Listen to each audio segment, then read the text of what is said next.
de la unidad, perdón, de ortopedia, que debería ser pie equinovarus, pie equino o pie congénito, ¿ya? Esa es una patología muy común que se da en nuestro medio.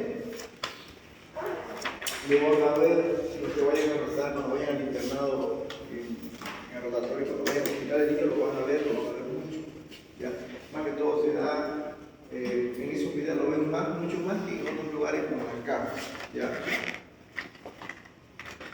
Hay algunas personas dicen de que esto va más que todo también por la estabilidad económica y no sé, pareciera que a las personas que tienen de bajo recursos de vida le vienen más estas patologías, pero no es así. ¿Ya? Volvemos un poquito con la anatomía en la cual hablábamos antes de un pie normal o un pie con una normalidad o con una normalidad también. Comenzábamos diciendo del pie con características de cada uno de los huesos que le vamos a ver. Y el pie lo vamos a dividir primero en antepié, medio pie y retropié. Esas son las partes en las cuales se va a dividir un pie normal. En realidad un pie normal con esto es lo mismo. ¿Ya? Pero esta es la anatomía, esta es la configuración que va a tener un pie normal. Comenzando de que decimos que el antepié va a estar formado por los huesos de la falange y los del tarso, y medio pie con los huesos del tarso, los huesos naviculares, y por último la última parte que viene a ser el retropie va a estar formado por los huesos del calcáneo y la que viene la última porción de los huesos del pie. Ahora, ¿qué anormalidades podemos tener cuando hablamos de una patología congénita del pie?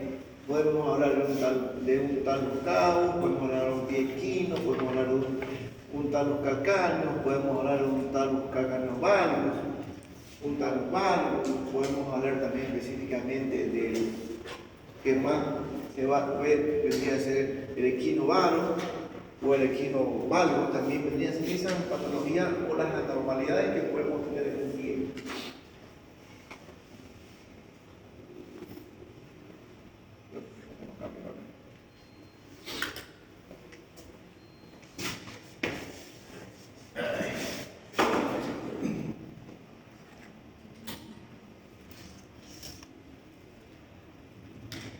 Bueno, entonces decíamos, una de las patologías o el pie congénito más característico debería ser el pie equinovarus, ¿ya? Y decimos que el pie equinovarus es un término que se va a emplear para una deformidad. Dependiendo del tipo de la deformidad que tenga, vamos a describir con el diferente tipo de nombres, ¿ya? A esto llamamos que puede ser que sea es una mala alineación de los huesos del tarso. Decíamos que en la anterior diapositiva, este es un hueso bien normal. Entonces, la mala alineación de los huesos del tarso vendría a llevarnos a esta patología o a estos pies congénitos, en la cual estamos hablando de que tenemos una mala alineación de estos huesos del tarso, por lo ende va a haber una mala articulación, va a estar dañada y va a estar acompañada con contracturas musculares. Si ustedes se acuerdan de anatomía, ustedes han avanzado que las partes del pie tienen mucha inervación, mucha irrigación, ¿ya? Tienen muchas articulaciones, ¿ya? Por el mismo hecho de los huesos del tarso. Entonces, vamos a ver contracturas musculares y va a haber contracturas ligamentarias. Específico siempre va a haber. Entonces, este pie congénito lo podemos encontrar como un pie FOD, lo podemos encontrar como un pie SAMPO, lo podemos encontrar como un pie TOR, un pie BOD o un pie FOD. Son nombres que se le han dado o que se le siguen dando en diferentes tipos de libros, en diferentes tipos de literatura, ¿ya? Pero significa lo mismo, va a ser lo mismo que va a ser un pie congénito, ¿ya? Entonces, vamos a diferenciar. Cuando hablamos de un pie equino, estamos hablando que vendría a ser una flexión plantar. Esto quiere decir que la estrada va a estar en la punta hacia abajo, ¿ya? Cuando hablamos del pie valgus, estamos hablando que va a haber una desviación del talón, eso quiere decir el calcáneo, y el antepié hacia adelante o hacia adentro, ¿ya? Esos son tipos de desviaciones que van a tener. El aducto vendría a ser que el antepié está rotado hacia la línea media del cuerpo, quiere decir que esté así. ya, hacia adentro, la planta hacia adentro, ya. Si hablamos de supinación, estamos hablando que el pie va a descansar con el lado externo, con rotación externa de este lado. Un pie con la planta hacia afuera, ¿ya? Y por último, el pie cabo es el aumento del arco longitudinal del lado interno. Ustedes se han dado cuenta que en su pie de ustedes tenemos un arco plantar en el lado interno, ¿ya? Ese arco plantar es el que nosotros definimos si es un pie cabo, un pie normal o un pie plano. Las personas que tengan un pie plano no es la misma anatomía que la persona que tiene un pie cabo. ¿Está bien? ¿Me entendieron eso? Sí. ¿Ya? Entonces estas son las imágenes en las cuales ustedes tienen que tomar en cuenta. Ustedes van a ver un pie así, va a ser un equino. Si ustedes ven un pie así, es un pie varo. Y si ustedes ven aquí, va a ser un pie en supinación. ¿Ya? Ahora, estas son las características de la anatomía que tendrían que tomar en cuenta. ¿Ya? Vemos un pie normal, ¿ya? En la cual toda la anatomía, todas las articulaciones están normalmente establecidas, sin haber mala alineación, sin haber contracturas musculares, sin nada de eso, ¿ya? Hablamos del calcáneo, miren, hablamos del astral, los huesos naviculares, los huesos del tarso. Entonces, esta es la diferencia de un pie normal y un pie con una deformidad, ¿ya? En este caso puede ser un pie equinovaro, ¿ya? Entonces miren cómo está la anatomía acá y miren cómo lo tenemos aquí, ¿ya? Hay muchas diferencias en las cuales ustedes van a tomar en cuenta. En este caso, la clave va a estar está bastante deformado y los huesos naviculares van a estar. Uno que esté deformado, todo se comienza a deformar, todas las tipos de articulaciones. Entonces todo es bien coordinado para que tenga un pie normal, ¿ya?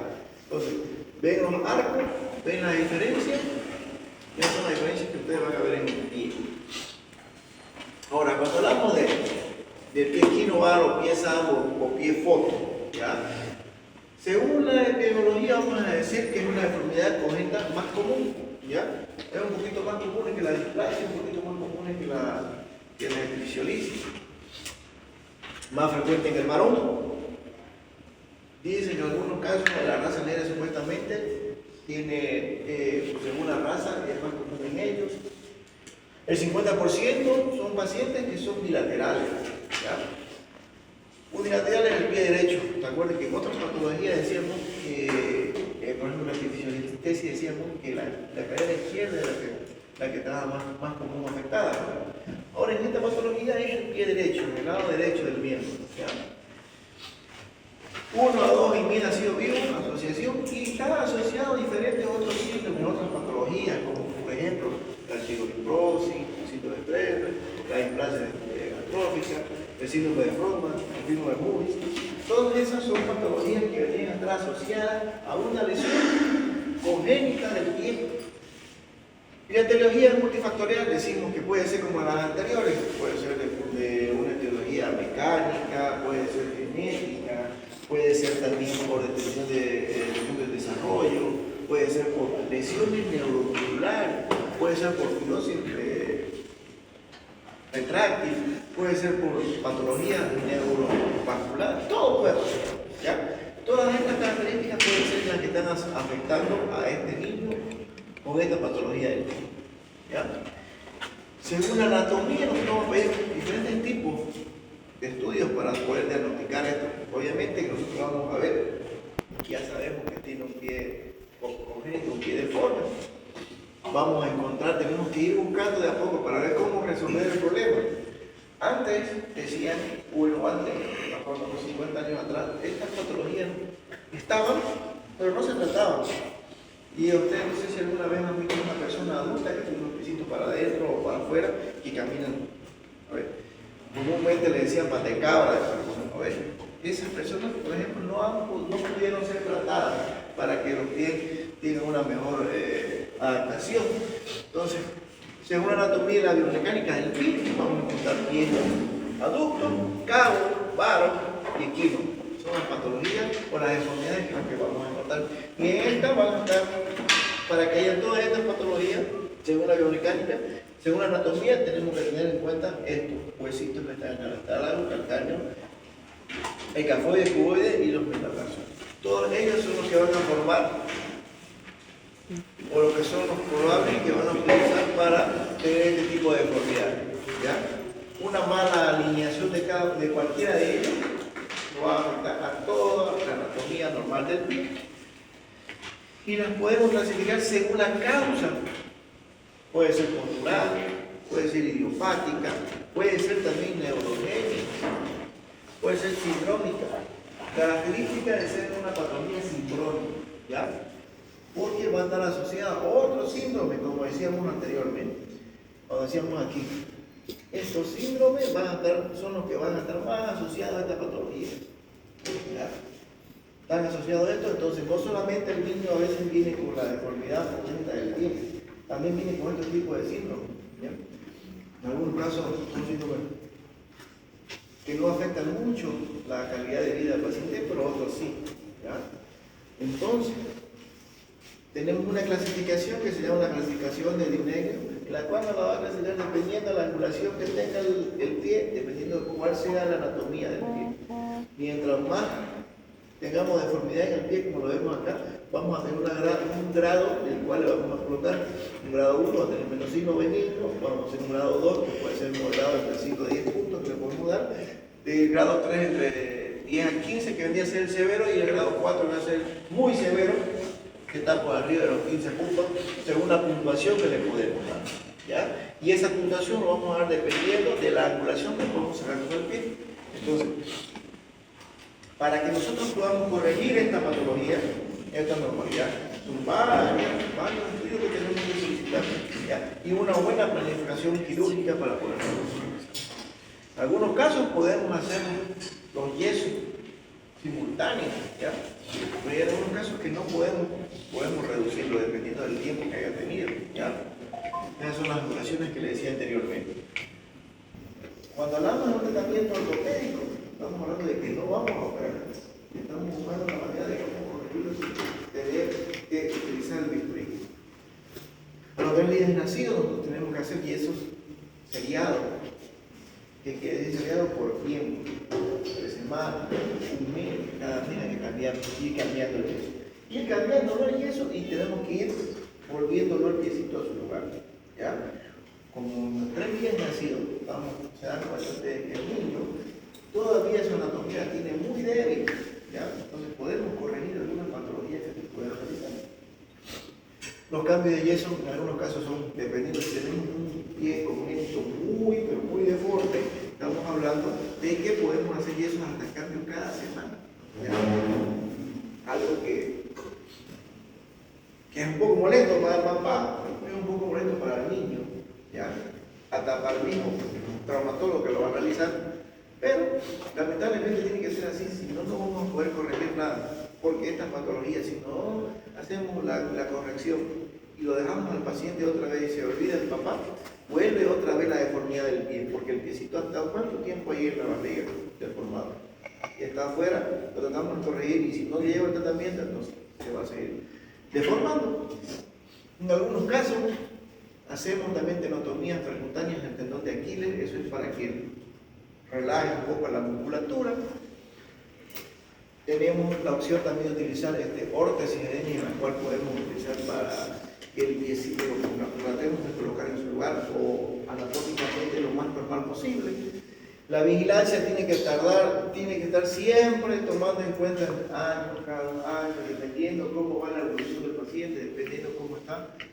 Es importante que si ustedes alguna vez tratan a estos pacientes, decirles que sí o sí sigan yendo a ver su tratamiento. ¿Por qué? Porque esto puede volver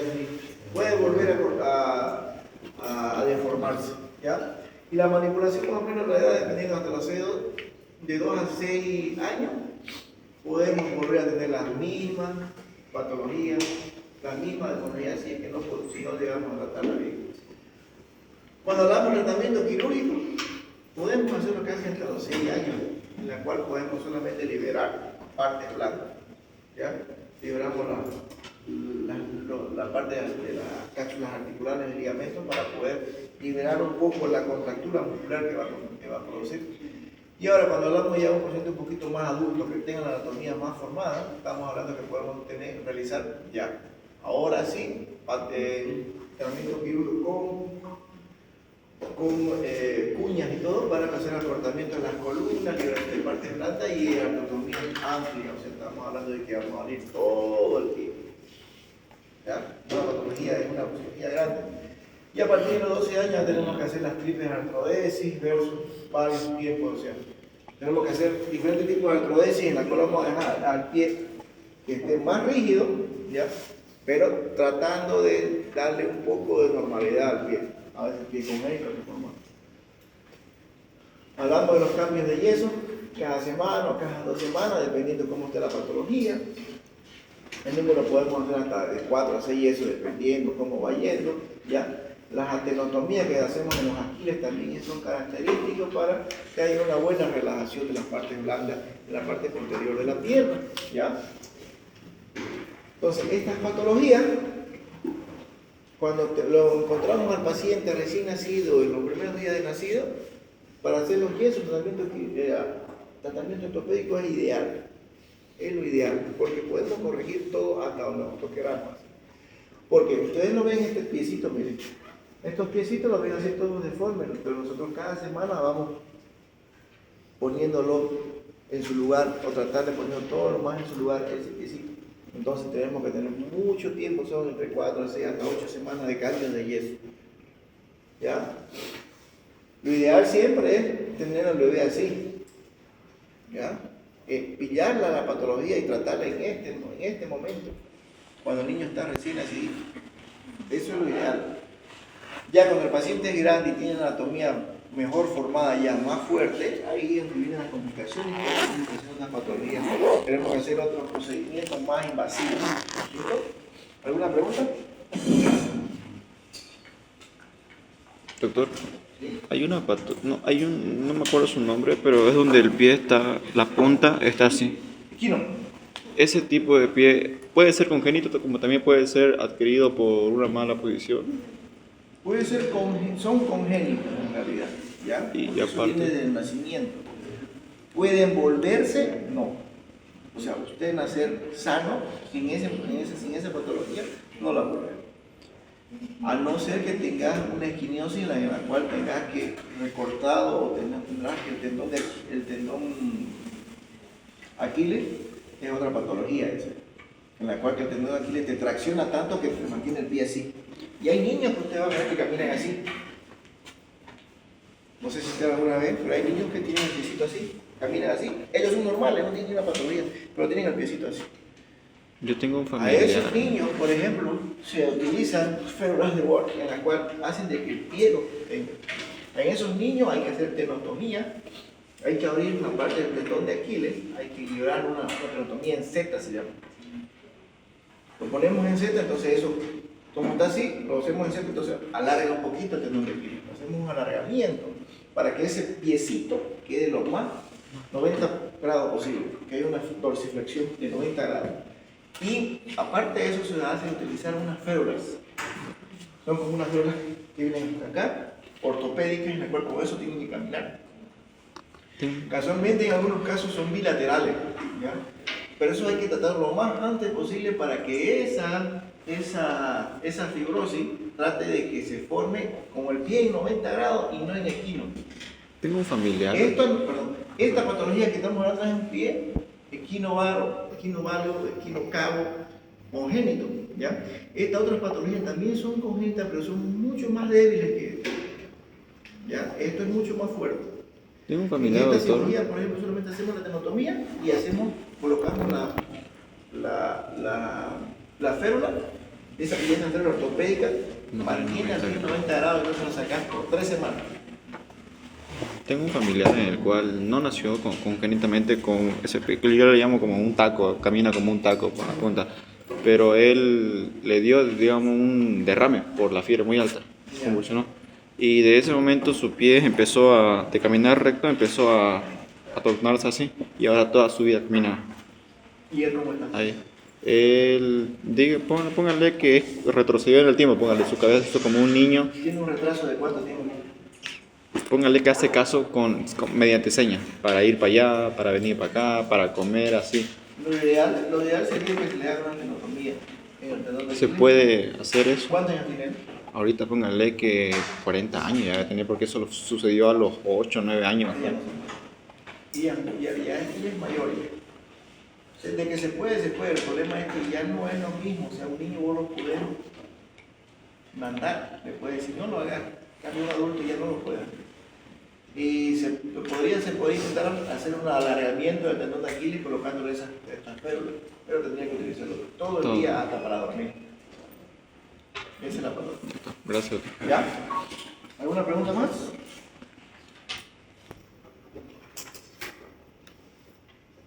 Doctor, en los niños con pie plano, ¿qué tan efectivos son los zapatos ortopédicos? ¿Perdón? ¿Qué tan efectivos son los zapatos ortopédicos? En realidad el pie plano es como si fuera un pie normal, solamente que el pie normal tiene diferentes tipos de normalidades para que ustedes me entiendan, ¿ya? Entonces, para poder corregirlo, en algunos casos se utilizan o los zapatitos ortopédicos o las plantillas ortopédicas en la cual se hacen para lo que se necesite un pie. Si un pie es plano severo, nosotros tenemos que pedir unas plantillas ortopédicas en la cual nos ayude a que el arco, porque lo que pasa es que el arco está caído, el arco interno del pie está caído. Si usted lo ve en el pie, se va a dar cuenta que el pie está todo deforme. No solamente se deforma el arco, lo que también se deforma es hasta la posición de cómo él pisa. ¿Me entiende? Entonces usted se va a dar cuenta que su familiar o su niño se va a dar cuenta que el pie no solamente es plano por el arco, también tiene deformidad al momento de pisar en el talón. Entonces hay que hacer diferentes tipos de plantillas ortopédicas en las cuales nos digan cuánto queremos que levante de arco, cuánto queremos que levante a nivel del calcáneo, a ver cómo es la deformidad. Por eso hay unos equipos en los cuales ustedes lo colocan al paciente que asiente todo su peso de pie descalzo para ver dónde tiene que aumentar, dónde tiene que quitar. Y en los niñitos ayuda a que no tengan dolor. Que los llegue a curar, no los llega a curar, ¿ya? Pero trata de lo mejor posible darle el arco, darle un arco mediano, ¿ya? ¿Una pregunta más?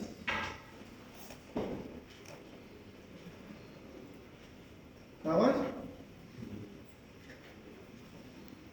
Ya. Vamos a hacer este tema que es importante. ¿Se acuerdan que en la primera parte de la primera unidad hablábamos de cómo era la consolidación ósea? ¿Se acuerdan? Decíamos que hay una consolidación primaria, una consolidación secundaria, ¿ya? Cuando decíamos que una consolidación primaria, decíamos que era la unión del hueso y que no había formación de callo óseo, ¿sí? En la secundaria es una formación de callo óseo con 4 fases: la fase inflamatoria, la fase de formación de callo blando, la fase de formación de callo duro y la remodelación completa, que se puede dar entre 1 año hasta 2 años o varios años. Pero de que se remodela el hueso, se remodela, ¿cierto? Ahora, fisio de consolidación ósea, ¿ya? Eso quiere decir que en alguno de esos eslabones hay una falla y hace de que esa falla no haga que el hueso consolide, ¿listo? Entonces, al momento de haber eso, vamos a que tomarla en cuenta de que esta es la fase normal, fase inflamatoria, la formación del callo blando, o el cartílago, la osificación y la remodelación. Así la conocen ustedes, así la conocemos. Eso es lo normal. Esa es la pregunta del examen que también les puse. ¿Ya? Esto es lo normal. Ahora, vamos a definir por qué decimos consolidación viciosa. Cuando decimos consolidación viciosa vamos a tener 3 tipos de palabritas que hay que saberla cómo escribirlas, ¿ya? Uno que es retraso de consolidación, otra es la no unión y por último la más temida que vendría a ser la pseudoartrosis, ¿ya? Cuando hablamos de retraso de consolidación estamos hablando que va a ser el fracaso de la consolidación del hueso en el tiempo esperado. Si decimos que la tibia consolida en, no sé, 16 semanas, entonces nosotros vamos viendo que en 16 semanas, o por lo menos la mitad de la semana, vemos de que no hay proceso de consolidación ósea. Estamos hablando de que en 8 semanas este huesito tiene un retraso de consolidación, ¿ya? vamos a ver, analizando al paciente dependiendo de las semanas que vayan pasando. ¿Ya? O también quiere decir que es el lentecimiento del proceso de velocidad de consolidación ósea. ¿Ya? Va más lento, en algunos pacientes sí, va más lento, en otros pacientes mucho más rápido. ¿Ya? La no unión quiere decir que el hueso no llegó a tener ni un signo de consolidación. A diferencia del de arriba, sí hay signos de consolidación, pero lento. En la no unión, en un tiempo esperado, vemos que el hueso no está consolidado. Ya, vamos 4 semanas, 4 meses ya, y vemos que el hueso no ha consolidado nada. Entonces, llamamos ahora no unión, que la no unión nos va a llevar a una pseudoartrosis. ¿Qué es la pseudoartrosis? La pseudoartrosis es, como se dice, una mala formación de una articulación. ¿Ya? Las articulaciones se dan con la unión de dos huesos, ¿ya? No en un hueso. Entonces hay una mala consolidación, al no haber una unión hay un vicio de consolidación y va a formarse la pseudoartrosis. Entonces quiere decir que el hueso no va a pegar. ¿Ya? ¿Cuándo decimos que es una pseudoartrosis? Arriba de los 9 meses. ¿Cuándo podemos decir que no es una no unión? Si vamos 6 meses y no vemos signo de consolidación, decimos que es una no unión. ¿Ya? Sin signo, sin nada. Así como el abajo, nada. La diferencia del otro, que es retardo de consolidación, hay signos de consolidación, pero lentos. ¿Ya? Estudien esto que le voy a preguntar. La consolidación de formación de callos, existe un movimiento de los fragmentos de consolidación indirecta. Quiere decir que nosotros decimos de que hay pequeños micromovimientos en el trazo de fracturas que nos ayudan a ver la consolidación. Pero esos pequeños movimientos que hay en el trazo de fractura se vuelven muchos más movimientos grandes. Entonces eso hace de que no haya una consolidación ósea, ¿ya? En un hueso. Entonces decíamos que la consolidación de una fractura decía, como primera fase, que era la fase inflamatoria, que era la formación del hematoma, las células mesenquimales van a ir a trabajar. Eso nos conlleva a una formación de callo blando, la formación del cartílago, ahí va a venir un tejido de granulación que va a llegar a formarse en ese lugar de la fractura. Por ende, una vez teniendo esto, va a llegar la formación del callo duro, ya va a ser la formación ósea e intramembranosa, ya va a trabajar el sistema de Haber y a ver toda esa unión entre huesos, entre fragmentos del hueso. Y comienza a ver la osificación, ¿ya? Y por último, la remodelación ósea, en la cual vamos a decir de que ya está hueso consolidado. Pero, en una de estas fases que tenemos acá, hubo o excesivo movimiento, o puede ser que hubo un fallo del puenteo óseo. Quiere decir que al momento de hacer la osteosíntesis, con la placa, o lo que sea, hubo mucho movimiento y no hubo el puenteo en la cual nosotros no le dimos la estabilidad específica para que esta llegue a hacer una consolidación ósea o la formación del callo óseo. ¿Ya? Entonces, si hubo eso, hubo algo ahí en este lugar. Hubo algo en algún lugar de esta fase en la cual hizo de que no haya una unión ósea. Entonces, ¿hubo el movimiento? ¿Hubo la inflamación? Sí hubo. ¿Hubo el hematoma? Sí hubo. ¿Vinieron las células mesenquimales? Sí, a trabajar también vinieron. ¿Hubo tejido de granulación? También hubo. Pero ya la formación de las membranas óseas, en la cual ya teníamos que haber tenido un puenteo estable para que haya una formación, no la hubo. Entonces, hubo el fallo. Y al haber el fallo, va a haber la patología. ¿Ya? Esto es una tabla de consolidación normal de todos los tipos de huesos. ¿Ya? Tenemos fracturas del húmero, las fracturas de clavícula, las fracturas de fémur, son más o menos el término medio de 6 a 8 semanas. Cada una de ellas tiene su tiempo promedio para poder consolidar. Ahora, si tenemos eso, vamos a buscar por qué hubo factores de consolidación viciosa, por qué hubo el fallo, dónde hubo el fallo. ¿Ya? ¿Por qué y dónde hubo el fallo? Entonces, ¿cuáles vendrían a ser nuestros pilares para que nosotros podamos ver dónde falló? Puede ser la vascularización pobre, puede ser de que el hueso no haya tenido mucha irrigación. La inestabilidad, no le dimos la estabilidad posible para que el hueso pueda puentearse. Procesos infecciosos siempre lo van a ver. Y otras características que pueden ser que el paciente sea fumador, que el paciente no lleve su vida normal relativamente bien, que sea drogadicto, diabetes, muchas patologías que pueden dar ahí también ayudar a que el hueso no consolide. ¿Ya? Estos son los factores que pueden ayudar en eso. Podemos hablar de una vascularización pobre. Cuando hablamos de una fractura expuesta, decimos que el hueso a veces está comenzando a morir porque no pudimos hacer un buen tratamiento, ¿ya? Puede ser iatrogénica, como en este cuerpo. Falta de estabilidad o inestabilidad en el hueso, ¿ya? Ya, cuando hacemos una osteosíntesis o hacemos una inmovilización, esta falta de la estabilidad nos puede decir de que no llega a consolidar el hueso, ¿ya? Procesos infecciosos que nosotros podamos tener. Los procesos infecciosos pueden venir muchas características. Puede ser por el material que no esté esterilizado, puede ser el mal manejo del instrumental, ¿ya? Puede ser que sea mal manejo de la paciente, pone en la casa. Muchas cosas pueden pasar, ¿ya? Puede ser la que pueden provocar una infección. Y por último, en algunos casos dice que la edad no es lo mismo que se fractura una persona de 30, 40 años que una persona de 70. El proceso de consolidación es más enlentecido. El sexo en el sexo femenino es lo mismo. Carga inapropiada, el paciente no hace caso a las indicaciones que se le da. No tiene que caminar, señor, no tiene que darle peso a su fractura, ¿ya? Tiene que esperar que consolide también. El estado nutricional, las adicciones, las comorbilidades, fumar, alcoholismo crónico, esos son otros factores en los cuales pueden provocar que la consolidación ósea ya no haya, ¿ya?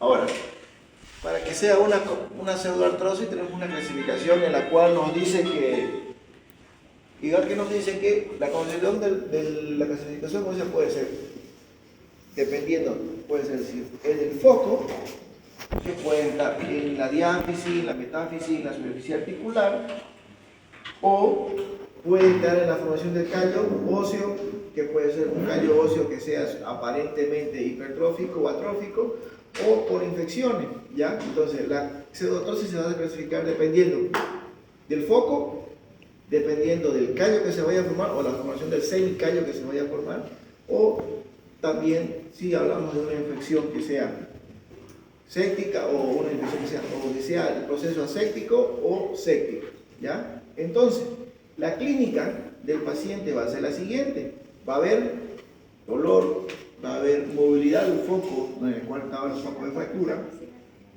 y en algunos casos rigidez articular. También nos va a dar hinchazón, rubor, calor, claudicación, movimiento del implante. El paciente va a sentir de que el implante se mueve, la fractura se mueve, ¿ya? Entonces va a sentir inestabilidad completa, ¿ya? Por ende, va a haber una irritación a nivel del trazo de fractura, ¿ya? Y eso le va a provocar dolor al paciente. Entonces, una de las clasificaciones, como decíamos anteriormente, decíamos que la formación de callo va a ser dependiendo, o la formación de la pseudoartrosis va a ser dependiendo de la característica, ¿ya? Primero podemos decir que cuando el hueso está vascularizado, podemos tener una pseudoartrosis, se dice en pata de elefante, ¿ya? O también puede ser una formación en pezuña de caballo, cuando el hueso está vascularizado. Pero hay un intervalo en la cual decimos de que si el hueso está avascular, tenemos una superficie que va a ser necrótica o va a haber mucho defecto, como vemos acá. O por último va a ser mixta, como vemos al medio, ¿ya? Esa es una de las características. Entonces, si nosotros vemos que tenemos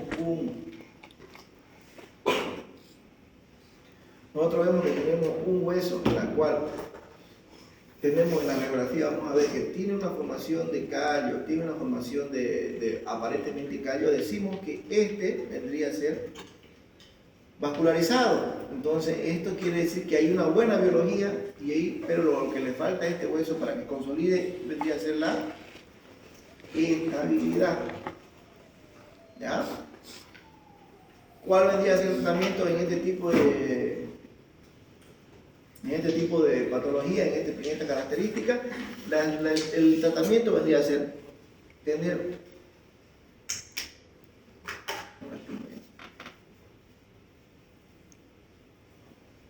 tener una mejor estabilidad, ¿ya? Buscar una mejor estabilidad.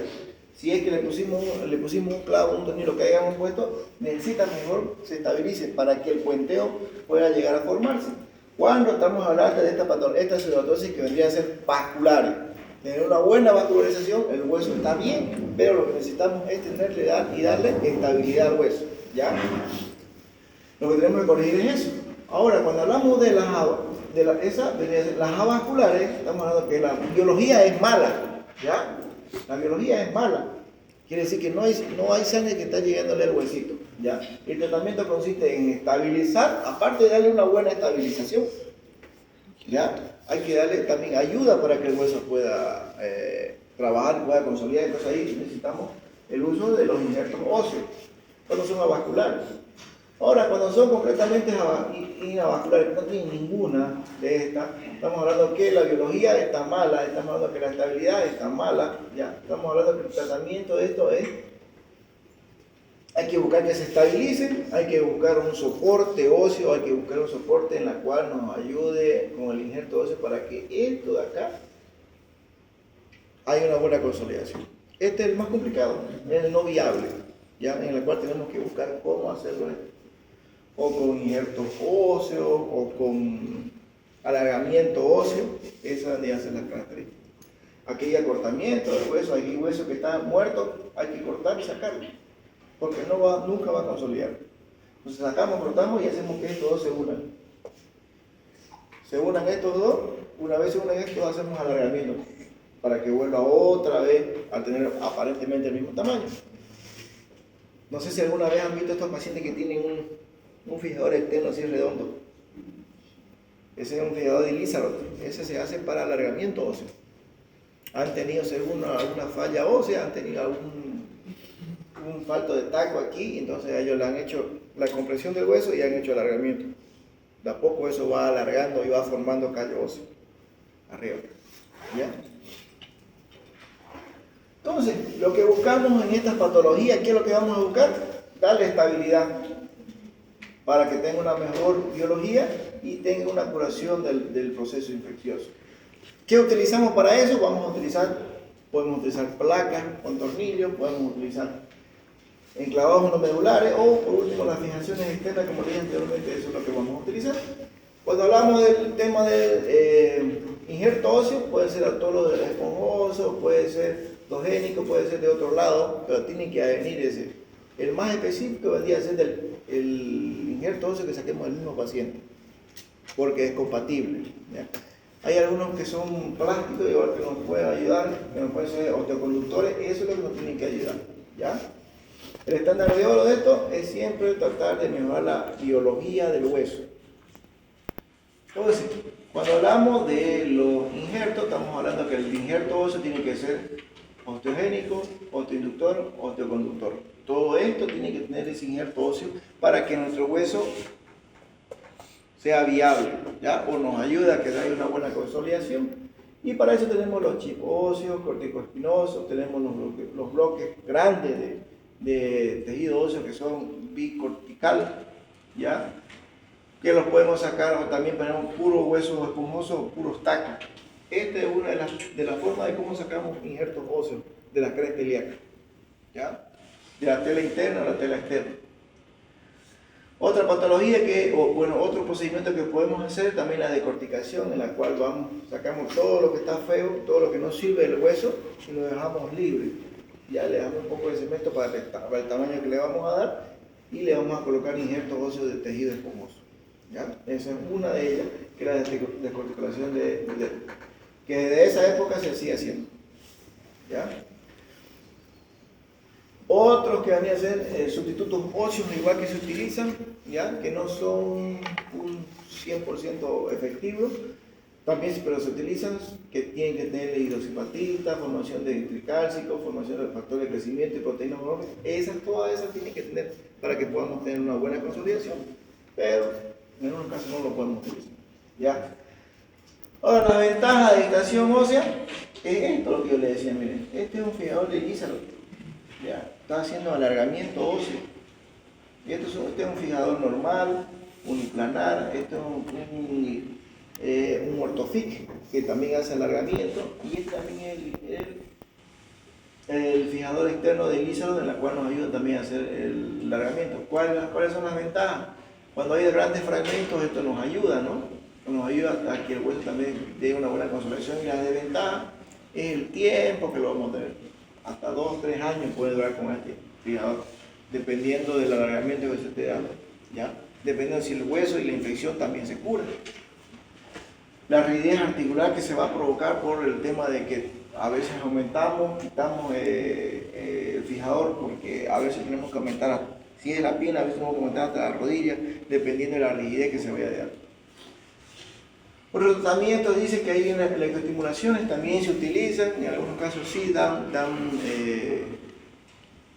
son efectivos, ¿ya? Pero lo principal de esto, hablamos de la estabilidad, la mejoría biológica y la curación de la infección. Sí o sí siempre tenemos que curar la infección antes de hacer cualquier procedimiento, ¿ya? Sí o sí se cura la infección. Tenemos procesos infecciosos que en los cuales sí o sí tenemos que curar, ¿ya? Para que sí o sí haya una prevención. Ahora, la prevención por la sobredosis, la causa más común de la sobredosis es no reconocer el tiempo para tratar de consolidación. Hay veces que nosotros nos volvemos tercos y decimos, va a consolidar. Y no somos fríos al decir, bueno, este paciente no va a consolidar. Tenemos que hacer un tratamiento más para que esta estabilidad, para darle más estabilidad a este hueso, ¿ya? Cuando hay procesos infecciosos y la pseudoartrosis, sí, casualmente casi todas son por fracturas expuestas. Pero donde más duele al cirujano es cuando vemos la pseudoartrosis, es una pseudoartrosis cuando una fractura es cerrada y es provocada por la falta de la estabilidad. Ahí es donde duele más. Ya ahí es donde el cirujano dice, aquí le peleé. Ya, aquí le peleé por falta de estabilidad y no por la falta del hueso ni del paciente. ¿Ya? Hay que tener cuidado, tienen que tener cuidado en el tema de que los signos clínicos radiológicos que podamos ver al paciente cuando lo vemos en la consulta. El tratamiento adecuado siempre tiene que ser darle una buena atención al paciente, darle unas buenas indicaciones, y un buen paciente es el que te va a hacer caso a todo lo que le estás diciendo. ¿Ya? ¿Alguna pregunta? Sobre el alargamiento del hueso, ¿hay alguna complicación en la cual la mayoría prefiere no hacerse? ¿O hoy en día, como es recientemente lo están haciendo, las complicaciones son más grandes que los beneficios? En realidad las complicaciones, cuando hay un alargamiento óseo, la complicación es, en algunos casos, la rigidez articular que le vas a provocar, que después lo puedes resolver, y también el tiempo que lo vas a tener al paciente haciendo el alargamiento. ¿Ya? Hay pacientes que están 9 meses, otros pacientes están 12 meses, otros pacientes están 2 años, como ese mismo. ¿Ya? Entonces, la incomodidad del tiempo que puedes tener y la rigidez. Esa es una de las complicaciones más características. De todos modos, ese hueso está preparado para resistir el peso de todos los órganos y el cuerpo en sí, cuando se alarga, porque fisiológicamente si no nace uno con el tamaño que espera, es porque el cuerpo está adaptado para ya... Aparentemente sí, lo que usted dice, pero hacer el alargamiento, estás buscando de que ese mismo hueso tenga la misma estabilidad que tenía antes. Ah, también está reforzado entonces. Claro. Ah, Viene haciendo el alargamiento con la misma estabilidad que tenía antes, la misma fuerza. ah, Es lo mismo que usted nace en una edad normal de 20 años con 75 kilos y cuando tenga mi edad va a tener 20 kilos más. ¿No ves? Lo mismo. ¿Cuánto es el costo de eso? No, pregunto nomás ahí por curiosidad porque... Un alargamiento óseo más o menos, sin contar el material, te cuesta casi como unos 90.000 a 100.000 bolivianos. Ya, gracias. Mayormente se lo hacen en pacientes que tengan patología, no en pacientes que quieran ser más grandes. Pero hay pacientes que sí quieren ser. Los influencers. Hay uno, no sé si lo conoce, un colombiano que se hizo. Colombiano, ¿no? Y Se hizo no- aumentar casi como 10 centímetros. Pero creo que algo pasó, no sé, El que... tiempo. ¿Cuál es una de las complicaciones de esto? Que el callo óseo que se está formando se puede fracturar también. No es que usted se está alargando y listo. ¿Ya? Hay que tener cuidado porque también ese callo óseo que se está formando es igual que la misma forma. Lo mismo que se hace en la fase, ¿no es? Proceso inflamatorio, proceso de la fase de la formación de callo. Lo mismo pasa ahí. ¿Por qué dura tanto tiempo? Porque la remodelación no se completa. Tarda casi hasta 2 o 3 años. Quiere decir que el hueso ya está conformado, quiere decir que los productos de Haber ya se han unido, ya están osificados completamente. ¿Ya? ¿Qué es lo que pasa? En algunos casos comienzan ya a caminar, diciendo que ya está todo bien, comienzan a caminar hasta con los fierros, ¿ya? Hasta con los tutores comienzan a caminar normalmente. Sí, está bien, ese hueso se está formando, se está alargando, está bien, ¿ya? Al darle carga también está bien, pero en algunos casos ya, otros pacientes ya se pasan y entonces se le fractura esa formación, ese alargamiento se fractura. Al fracturarse ese alargamiento, ese hueso que se está alargando se fractura, vuelve a ser otra vez. ¿Ya? ¿Por qué? Porque nosotros hacemos una osteotomía, quiere decir que cortamos hueso. Cortamos hueso, se hace una técnica que hay que cortar hueso, ya, corta aquí, cortas arriba y lo unís. ¿Ya? Y esa unión que vos lo tenés haciendo por compresión hace de que de a poco vas alargando. Ya, gracias, doctor. ¿Y quién es el traumatólogo?